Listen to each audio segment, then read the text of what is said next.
Gandy, E-R-I-C-G-A-N-D-Y, Clearwater Police Department.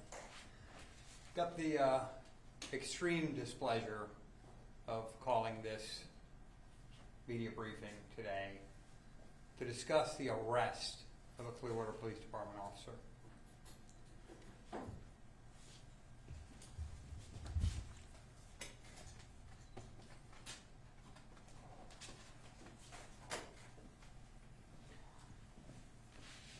Officer Nicholas Paloma has been with Clearwater Police Department since 2018. He was arrested by our detectives within the last couple hours for false imprisonment and sexual battery. The incident occurred early Sunday morning. Officer Paloma conducted a pedestrian stop on the victim. He's 32 years old, and it occurred at the Clearwater Beach roundabout. He engaged her in conversation, told her to get in his car. She entered the passenger front seat, and he told her he would take her to her hotel, and she could take care of the charges by doing things for him.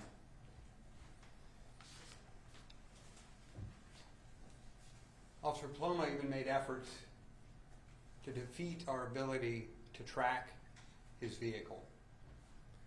For approximately 30 minutes, Officer Paloma transported the victim around to various locations on Clearwater Beach, engaged in sex acts with her before dropping her off down the street from her hotel. I had to check myself for coming in here because I'm exceptionally upset about the betrayal of trust, the level of confidence that people have in our officers. It's exceptionally damaging to our reputation and the reputation of everyone in law enforcement. It erodes the confidence in our profession, and on a personal level, I know how hard we struggle to maintain trust. So for me, having to come here today was infuriating because I have to have this conversation with you. But it's an important conversation to have, and these are important facts to relay to you.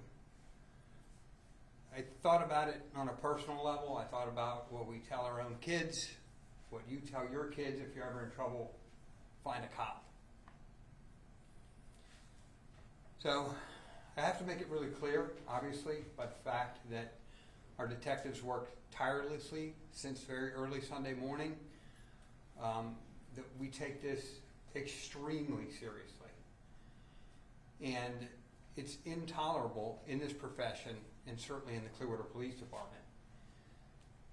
And that's my reassurance to you and to the victim of this terrible crime that we are still putting every effort into this case to ensure that we follow it through to the end and make sure we have justice for the victim in this case.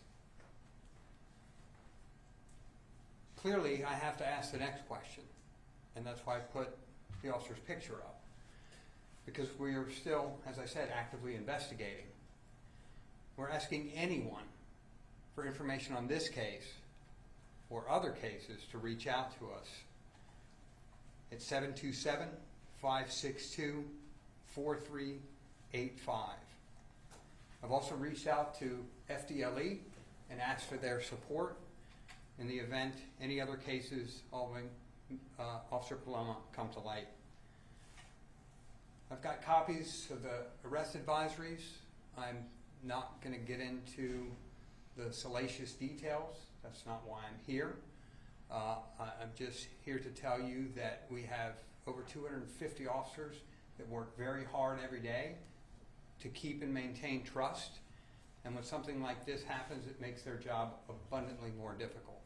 But we have a job to do in this case, and that's to ensure that we prosecute this officer to the fullest extent of the law, and that we reach out to make sure we don't have any other victims of this kind of behavior.